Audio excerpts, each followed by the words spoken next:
it is. 3, 2, 1. Go. Hello and welcome back to another 5K tennis discussion. Today is Wednesday, January the 15th, 2020. And I'm ready to... What are you tripping on over there? Nothing. Let's go!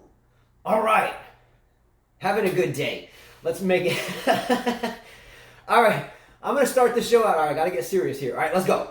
All right, so... So I'm going to start this show off today with a shout out to the referees, by the way. And I know that sounds crazy, but no, I mean, it's not. The referees, you didn't know I wrote this in here.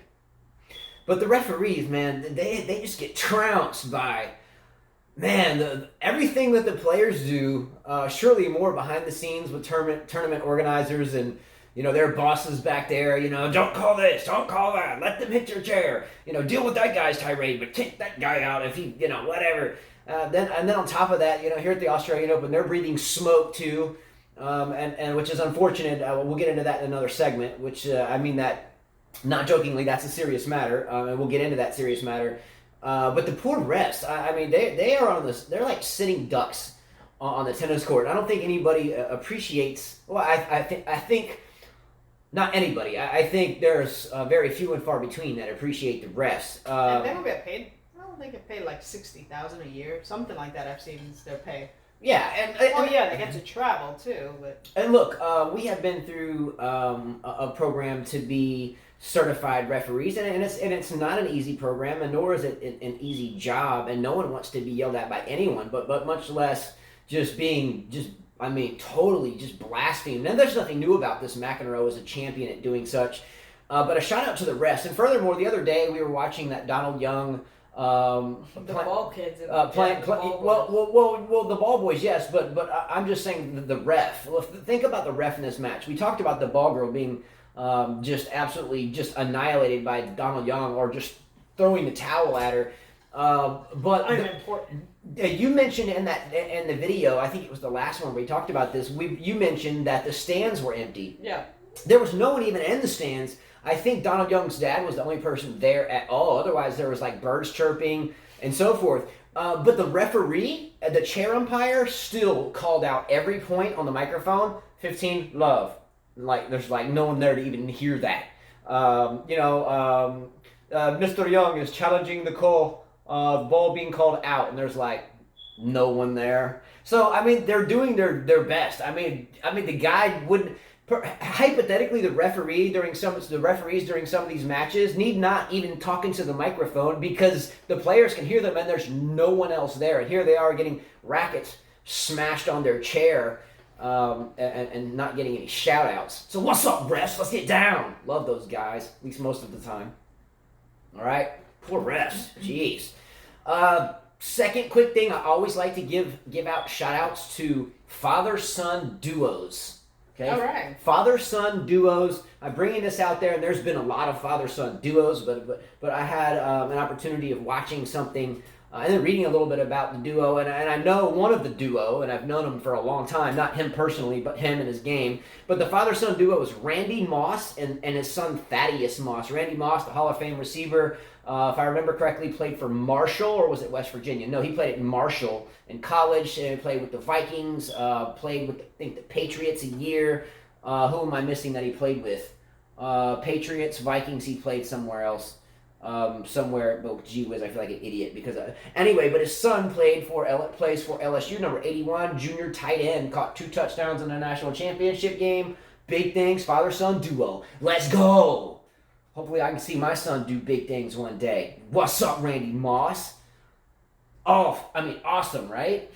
Yeah. Get down. Awesome. Awesome, actually, yes. It is awesome, man. So, if you know any great father-son duos, bring them up in comment, because I think that's a big-time thing. By the way, definitely not Sissy Paz and his dad. Yeah, that might go on another list. Let's start a list of the sons that caused napalm shards to hit their father. He might be the only one ever on that list. Yeah, probably. That might be. He might go down in history, Tsitsipas, as being the only son that made it possible to hit your father with shards of tennis racket napalm. Yep. All right, let's go. All right, next thing, and this is big. Can I get a drum roll for this one? Can you give me some type of drum roll? Like, the thing we're going to talk about right now is the John Isner and Sandgren match. Woo! What an exciting match. Yeah, I got so... You almost destroyed your I almost machine. knocked my stringer off Mouse. Can't wait to talk about this That's match. exciting. 7-6. I think there was actually a break somewhere in there, though. I got to see the sleeping giant walk. So, to serve. And then the other guy who looked like he got in better shape, Sandgren. Sandgren did look like he got in better shape. Wearing the tank, you know. The bandana? But, yeah. He did look a lot fitter. For me, the highlight or the storyline of this match was not the score or the outcome. It was something that I noticed, and I noticed this not long ago, and we neglected to put tennis Sandgren on this list. Has anyone noticed that tennis Sandgren, with the likes of Kei Nishikori, Grigor Dimitrov, Dominic Thiem, Joe Wilfried Tsonga, morphed, like actually transformed, like changed, morphed, right? Like a larvae into a pupa, or pupa into larvae to an adult. That whole thing, like morphed. Morphed from a backwards hat to the bandana. Did you notice that? Dimitrov, I've never remembered. Dimitrov is busting a bandana these days. Yeah, but he never wore it back. No, but he morphed into a bandana. Oh, he morphed from something, maybe nothing, into a bandana. Yeah. So it's kind of like the Ninja Gaiden. So has Kvitova.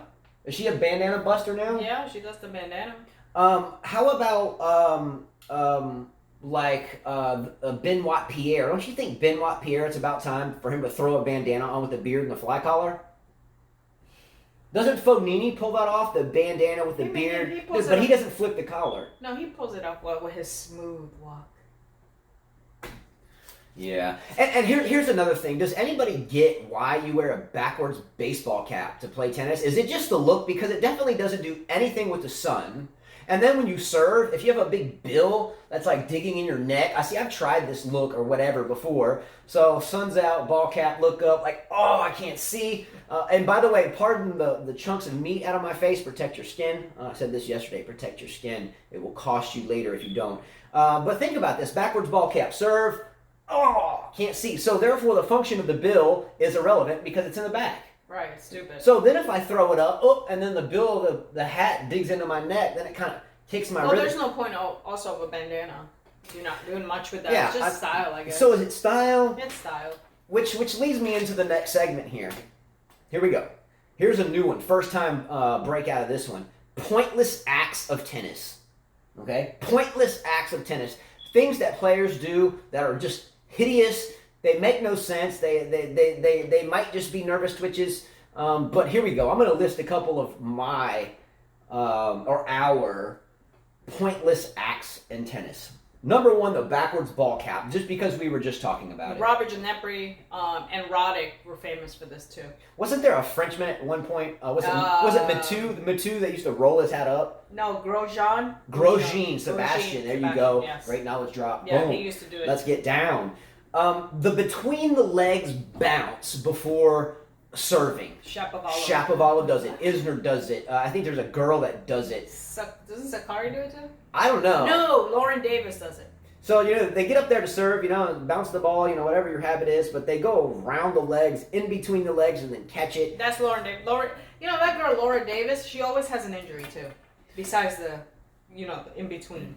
Yeah, so number one, the backwards ball cap. Number two, the return bounce, or the in between the legs bounce, Steph Curry style before you serve. Don't really get that. Number three, the grunt. We've talked about the grunt so much. I'm not going to beat a dead horse with it here, but I still want it. Like, what about Muguruza? Woo! Muguruza lit it up last night. We were watching that match. But I think Muguruza would qualify for our number 4 category, or number 4 on the list, which would be a screech. I think her was more like a grunt that led to a squeak. It was like, No, it was something. It was like, Oh, okay.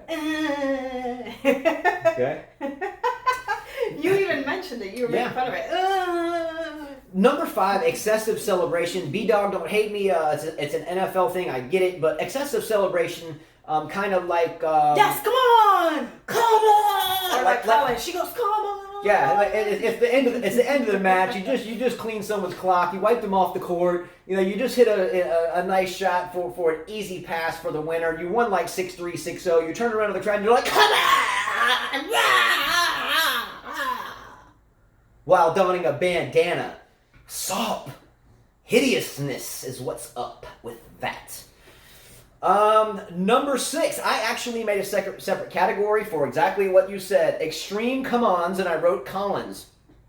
Serena is an absolute maestro at excessive come-ons. Collins is an excessive Sabalenka. maestro. Sabalenka is a maestro. So we're talking Kvitova? Yeah.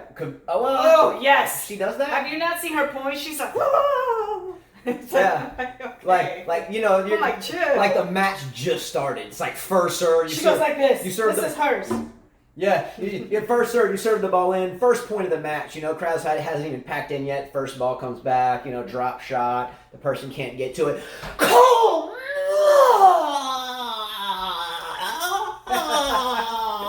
Staring the camera down.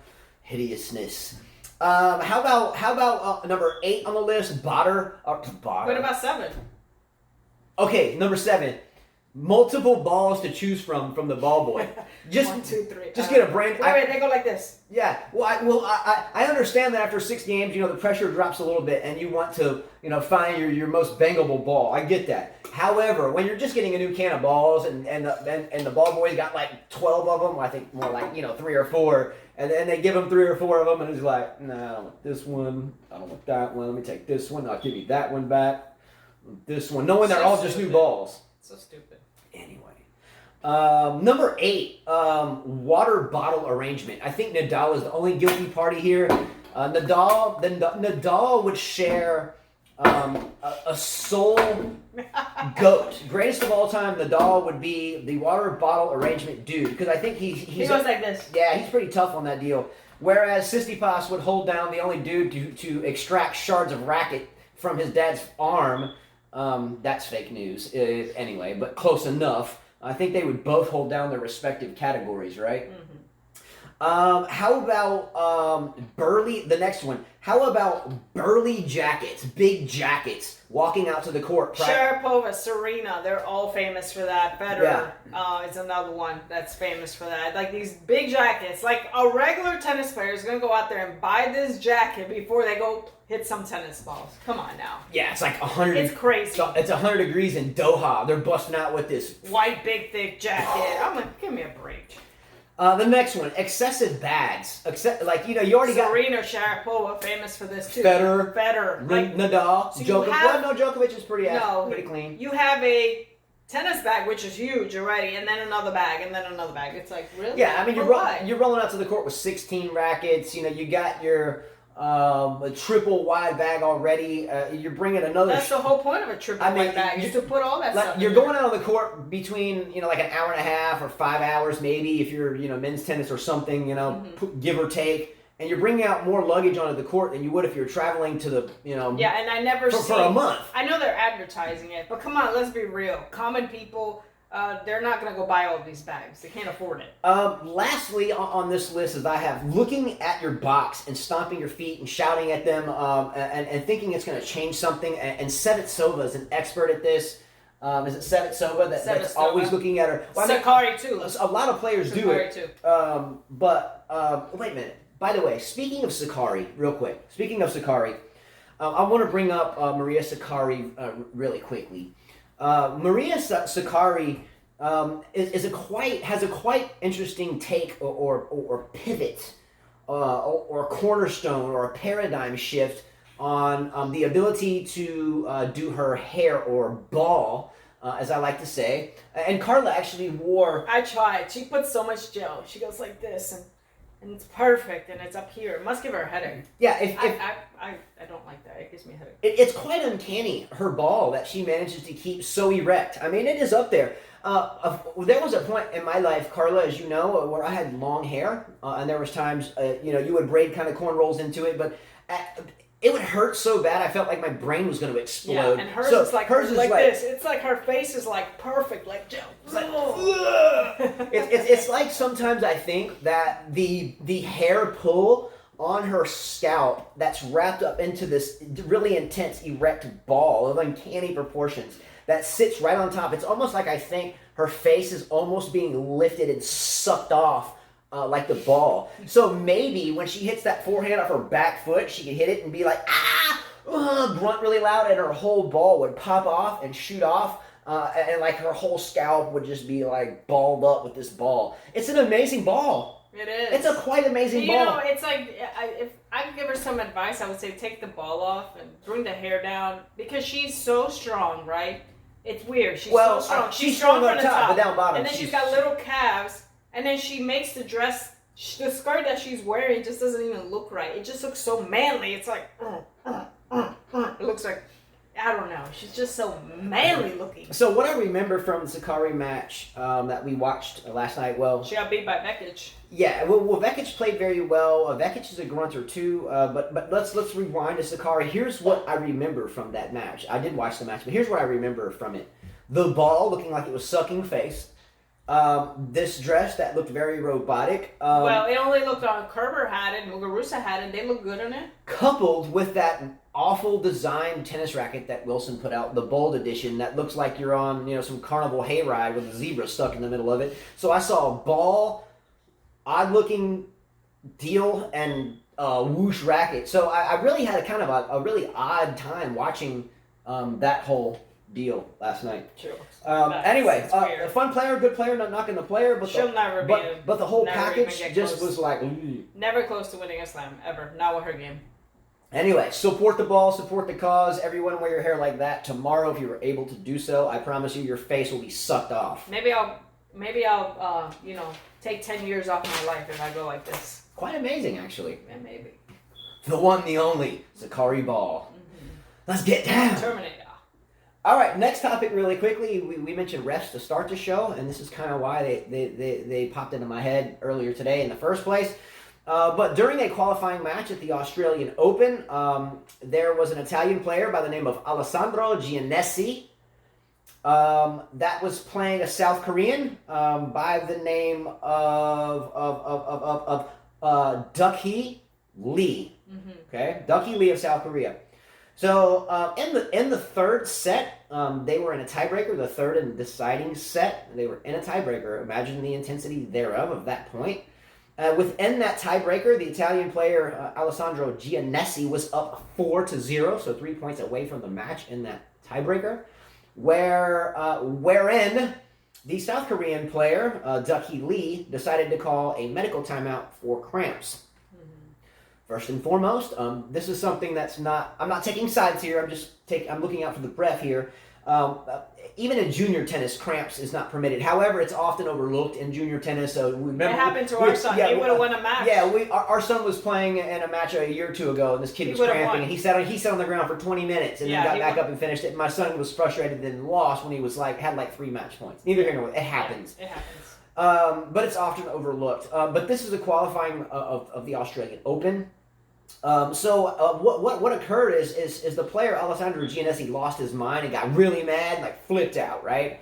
So Giannessi's up 4-0 in the tiebreaker, 3 points from the match. The South Korean kid calls a medical timeout. It's granted by the chair umpire, and now Alessandro Giannessi is fuming. After X amount of time, the play resumes. Alessandro cannot get back into his moment and basically loses the match after being 3 points away. Thoughts on that? Not fair. There is a rule. I think even Roger Federer said it. You cannot call medical timeout after for cramps. No, that's part of being an athlete. You got to deal with it. We've seen many athletes, many professional players on TV. They're cramping. They're hopping. They're trying to move their feet. They finish it. It's just part of it. We've seen Andreescu cramp and she finished her match. I'm going to say a couple things here both ways. Number one, the player, you can tell, was a rookie-type player, the Duck Lee dude, because all you have to do is just say, "Oh, I just tweaked my knee a little bit. Hold on, let me get off to the court." Don't be truthful about cramps. Okay, let's look at soccer or professional football. What's up, B-Dog, on this one? How many times do you see coaches with no timeouts have a player just fall down on the ground and go, "Oh, my knee hurts," and they get a timeout, right? Yeah. It happens across the board in sports. That's just part of the deal. Number one, it shows I'm not condoning being a liar on the court, but the guy's play was to get a timeout. or he had a cramp, right? So whether he wanted a timeout or he had cramps, the best thing to do at that point, if you're being a shiesty tennis player, is to say, even though you have a cramp, oh man, I think I just tweaked my knee, and then you're good and you look good in the eyes of the beholder. He probably was cramping though. But he was cramping, but yeah, you can't fake that. But I know. However, you could still make up something and try to and be deceitful. Take a bathroom break. Something. Well, you know what I'm saying. You can still do it that way. I'm not condoning that, but you can. But that's not the moral of the story. The moral of the story here is the guy Alessandro Giannessi was a victim of getting pissed off. Nothing good happens from getting pissed off. The umpire made the wrong choice, first and foremost. The player would never have been in this position, the one that called the timeout, if he would have faked an injury and just hit the fact that he had a nasty cramp. Mm-hmm. Not condoning that, reiterating that. But it happens every day across the board in professional sports. But he should have kept his cool, sat there. He was 3 points away. Basically he could have just served it out on his racket. Yeah, that's the same thing we told our son. So, my oldest son, our oldest son is a genius at it. He'll get up in a tennis match, get just pissed off at the world about something, freak out, which is, anyway, and ultimately lose the match. So, thoughts on it, the umpire made the wrong call. It's being investigated, but the Giannessi dude ultimately should have just stayed. What can you do? I mean, you getting pissed off is just going to embolden the umpire and embolden the player listening to it to get pissed off and to fight you even harder. So it doesn't work in your favor. Put a towel over your head, suck it up, breathe, focus, let me stay in this. I'm 3 points away, and just get it done. But you acted like a schmuck, but the umpire should be reviewed for that call. Yes, definitely. All right. Next thing I have, I did not know that Aryna Sabalenka, I did not know that her father passed away. At a young age, too. At a young age, I think in his young 40s, my age. Late 40s. At the end of last season, Sabalenka has had a good early season this year. Yeah, he passed away. I didn't know that either. I guess it wasn't, she didn't either tell anybody or she just told her story now, but yeah, that sucks. After a year and a half of doing this show, I've only had one person not laugh at me for liking Sabalenka. And that's Wild Live One, who agrees with me and has agreed with me since Sabalenka even knocked on the door of any door in tennis that she can be good. We never said she is going to be the best. You said she was going to win a Grand Slam Osaka. I still think before Osaka wins her next one. I never said that. Osaka win her next one. I said that Aryna Sabalenka would win a major before Naomi Osaka wins her next one. That's my opinion. I'm entitled to that, and I think it will happen. Just like Lisicki. Okay, well, I was wrong about Lisicki. But I think injuries played Lisicki should have won Wimbledon and beat Bartoli. That's what happened there. But anyway, I hope Sabalenka does well this year. Fantasy team alert. I'm more than likely going to have her on my fantasy team. All right. I'm going to shift to you for a minute. The Australian... let's talk about the doubles. The doubles specialist. Robert Farah, 32-year-old. Oh, the doping. Born in Canada, but plays for Colombia. He was tested for a banned steroid called boldenona. And so he is not allowed to play in the Australian Open, so he will not play with his partner, Juan Sebastian Cabal. He won't play with him. He said the test was done in October 17 of 2019 in California. He was tested 15 times, and all those came out negative. And 2 weeks before October 17, he was tested, and that came out negative. He's blaming it on meat that they eat in South America. He's saying that this type of steroid is put in the meat over there, and that's why he had it, and he's going to actually fight it.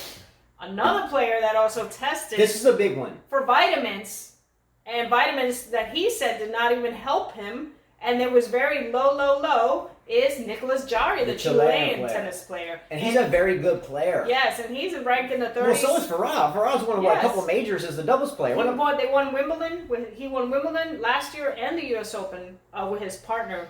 He is also going to fight it as well. I don't know what to say. I don't want to judge anyone because you just never know. You know what I mean?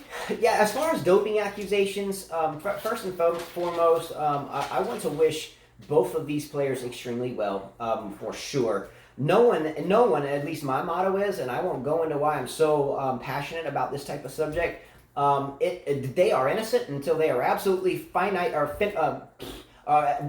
absolutely with 100% positivity, they are innocent until they are proven guilty. Look, now, I heard Gasquet say that some girl put the cocaine in his. That's a little bit different. That's a little bit different. I think testing positive for cocaine, a level 1 drug, like an illegal drug. Mm-hmm. I mean, these things that we're talking about here that these players have in their systems aren't necessarily illegal. It's just that they're prohibited from taking them. Yeah. So number one, Farah and Nicholas Jari, absolutely innocent until proven guilty. I think they should be able to play these majors or any tournament until they have a absolutely 100% without equivocation and an appeal type process. I'm not laughing because of that. I'm laughing at something else. Our son. And an appeal type process. It is a real bad deal for a human. It is a bad deal. 32 years old, and then we know Nicholas Jarry's like starting to make noise in the ATP. Yeah, and furthermore, to be a human being, to be accused of something that you did not do, and let me tell you that I will never elaborate on that on this show, but I understand this very well. And when you're accused of something that you did not do, at least until it's proven. You got to give these guys a break. They're both saying they're going to fight it, so they're going to fight it. Good for them. And if they cheated the system, then we can deal with the barrage of negativity. We would do that on this show, but we would never do that until it's proven. And these two guys are, in my opinion, the lowest on the lowest of type of candidate that would do something as such, especially where they are in their careers. Can you imagine being tested 15 times? That's a lot. Yeah. That's a lot to be tested. And then 2 weeks before that, you were negative. So what happened there? You got to think. Yeah, I mean, and look, and again, the best of wishes to both of these guys. And if it's true and they knew about it, then okay, then there we'll cross that bridge. But at this point right now, don't sell these guys out for something that's probably a hiccup, but maybe not. We'll see. The next thing was the qualies at the Australian Open. Matches were suspended for 3 hours before they started, and some of them didn't even get to finish. There were a lot of matches that did not finish yesterday. The bushfires. Because of the air quality. I wanted to show a funny picture. Mahout was starting his match, and he said, "This is how I'm starting my first match," and I had to laugh at that. Take time. While you're there. And I have something written about the bushfires as well. Hilarious. And I know someone said it's cute how we show pictures the old-fashioned way. Well, we don't know how to edit it. Well, our son's going to show us 27. 27. Okay, so first of all, the bushfires in Australia, a really bad situation. Air quality, we're human beings. We require air to function.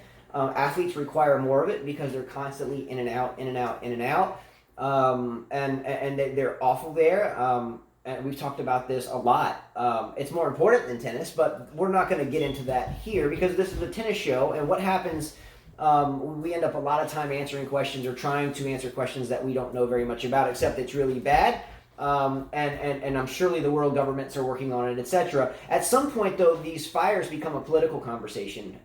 They get into climate change, and we had this young girl, Greta Thunberg or something, the little 16-year-old, that's just really just a young, naive kid. I mean, I'm not saying her ideals aren't, but she's just a little baby girl. Yeah. I have 5 kids, and if my 16-year-old was trying to preach to the world, I might say, "Oh, slow your roll, bro. Let's learn how to deal with maybe the girlfriend you've never had in your life because you've never even kissed someone yet. Let's talk about that before we start dictating global politics." But somehow it managed to funnel into the Australian Open, not because of the players, but because of I think this little girl that demanded Roger Federer to drop his drop his sponsors because they back fossil fuels. Yeah. But what I'm saying, the naiveness of this type of correlation is that what do you expect someone to do? And this just shows a naive statement or thought. Do you expect some mega star just all of a sudden to say, "You know what, that's right, I'm going to ride a horse from now on, I'm going to ditch my private jet, forget about my Bugatti Veyron,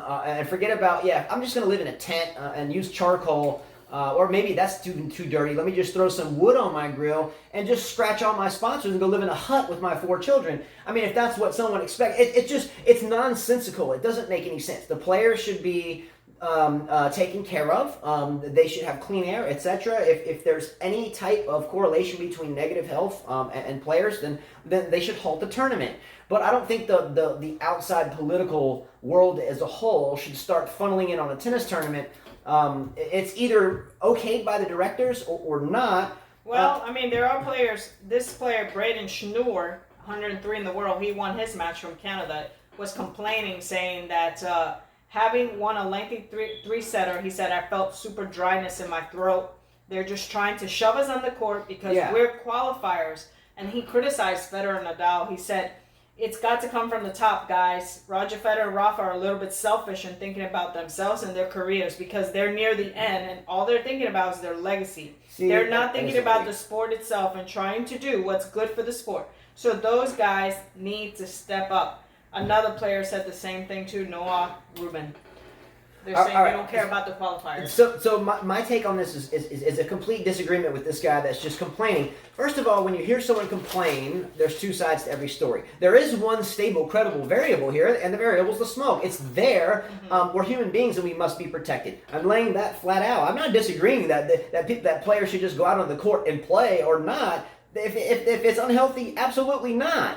However, the guy points out in his rather shrewd statement that it starts from the top, and these guys should, make a focal point. Now, follow me on this one. My father's a doctor. I'm a firm believer in health. We used to do health tips on the show. It's not about me saying anything about if health is in peril, stop. Period. However, go with me on this one. Everyone has commitments in life. I don't care if you're a student, you're a child with chores, whatever. Adults, we have commitments.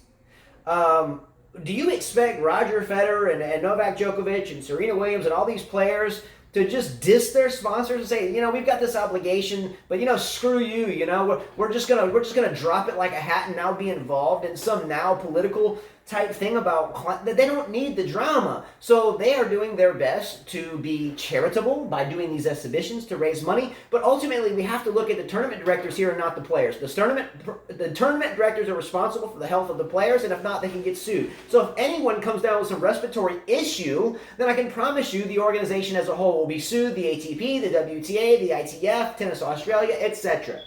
You know what I'm saying? So stop talking so much about it and either do something about it or trust the tournament organizers to maintain health and think about that and that solely. I don't think they're shoving people out onto the courts because they're just qualifiers. It's because qualifying is going on. They have suspended matches and they are stating it's okay to play. Yeah. So that's all I'm saying. Don't be a naive Canadian player. No offense. That all of a sudden he's just frustrated. He's frustrated. People get frustrated. He's frustrated. But I don't know any human being on this planet that would voluntarily drop their sponsorship. Nobody. I'm going to stop driving my car because I'm polluting the world. We are all doing it in some sort of way. So I'm going to end it with this. This is politics. Tennis should remain separate from that. Let me ask you a question. This young girl that's like, hey, ditch your private jet, ditch your cars, and ditch your sponsor. How is she traveling around the world? Is she riding a horse across the Pacific? So I mean, I'm saying, how is your entourage traveling? Is it? I mean, who's paying your bills? Just think about that. I guess the moral of the story is this tennis should not be, especially one of the four majors, a battleground over climate change. Let it be tennis. If it's healthy, let's play, and if it's not healthy, let's not play. Let's not get our panties in a wad. Let's trust the powers to be, and let's go with that. All right. Let's just move on. Another fun thing they had last night was quite a few players trying to raise money for the Australian. You see what I mean? Bushfire. They raised $4.8 million. That was Serena. That's a lot. $4.8 million. Yeah, Serena Williams, Novak Djokovic, Rafael Nadal, Roger Federer, Stefanos Tsitsipas, Carolina Wozniacki, Naomi Osaka, Petra Kvitova, Dominic Thiem. They had Zverev, Coco Gauff was there, and did I miss anybody? And Kyrgios. Yeah. $4.8 million. It was fun to watch their points. I mean, bravo. Yeah, and here's a picture of Nadal, Djokovic, Serena, Wozniacki, Federer. I thought this was a great picture to show. Yeah, great job, great picture, nice picture. All right, so the next thing, or the last thing rather, that I have is I wanted to play a point real quick, and I downloaded this video separately. I experimented with filming something on screen. Trying to get better, let's go. Get a little bit better, trying to anyway. But there was a point that Denis Shapovalov had playing his countryman Pospisil, and I thought it was a really good point. But check this out, here we go. All right, so here's the point. So Shapovalov takes a nice serve up the tee, but pretty much Pospisil gains offense right off the bat. Gets him running to the left here. Pins him back there again. Gives him a nice slice to change it up. Here comes the thump up the line. He's running. Now here comes the lob. Clear cross court, one-hander, top spin. Awesome. My goodness! All right, Carla, that's it for me. What you got? There were a few matches last night that we were watching. Actually, a pretty interesting one was Yastremska, the 19-year-old, against Kerber. Kerber looked good in the beginning, but she lost the first set 6-3. And then Yastremska took the match at 2-0 since she retired due to an injury. I feel bad for Kerber. I thought she would win this match, but it looks like she's got a long way to go, or maybe her tennis is just not there. Furthermore, Kerber pulled out of that. She retired during that match, I think. Yes, it was 2-0 in the second set. And just our luck, we finished the show and we've got someone drilling a platform outside of our window, and we're like 16 feet in the air. Yes. Just our luck. But yeah, no, I mean, all jokes aside, Kerber, I would begin to put the worry flag up a little bit about. Again, Kerber is really a top-notch player, arguably the best pound for pound looking tennis player. She looks strong. Her legs have always been a force. She's always been a spunky fighting girl. Hence why why I like Lizicki. Mm-hmm. But Lizicki and Kerber were kind of built like that, you know, like you. They're both German, aren't they? Both German? I think so. Yeah, they are both German. Yeah. But something in the DNA over there. But Lizicki was a letdown for me. But I saw her built like the Carla, like the Kerber, like Lizicki. And there's a lot of other players like that too, but I definitely like Kerber a lot. But from what I've seen last season, latter part especially, and early this, I don't know. I'm a little worried about Kerber. Yes. We did mention Vekic takes down Sakkari. Sabalenka wins. That's good for her. That's good. She'll have a good match tonight. Collins destroyed Kenin, which I was a bit shocked by that. Excessive celebrations. Excessive celebration. She beat her pretty handily. I thought Kenin, she's an up-and-coming American player, would take Collins down, but Collins is aggressive and she does enjoy that hard court. Watch Vekic and Yastremska tonight. Last tournament is Auckland. Millman beats Thor. Hachinov. Yeah, that was a big win for John Millman. That definitely was. Hachinov. The end of last season, I mentioned that Kachanov would be on a show, and I forget what show, that Kachanov would be a really good doubles player. He's never really sold me on the singles court, but I watched him play doubles, and I forget who he played doubles with, and he seemed at home on that doubles court. Medvedev? You're talking about ATP Cup? They played together. I think this was last year. I think he was playing with someone like Mark Lopez or something. Okay. I have to look that up. I didn't expect to say that, so I won't even just speak incorrectly, which I do normally anyway. But Karen Kachanov has not done anything really for me ever since. I mean, he's got this ugly forehand, cracking forehand, this big loopy thing. Ugly. He hits the traditional two-hander. He's a traditional tall guy, so he's got a very John Isner-ish type game, but not as good. And John Isner just isn't that great. No, he's stronger than John Isner. You mentioned Shapovalov and that point you're going to show. That was a good point, by the way. Hopefully, if you see this, I already showed it. Yeah. But he did beat Pospisil, by the way.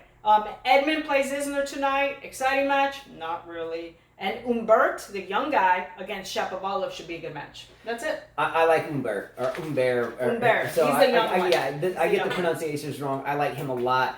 I had a note written here about Sofia Kenin. She was beaten handily by Collins. Again, we joked about Collins and her excessive celebrations early on. Again, we mean a good time for that.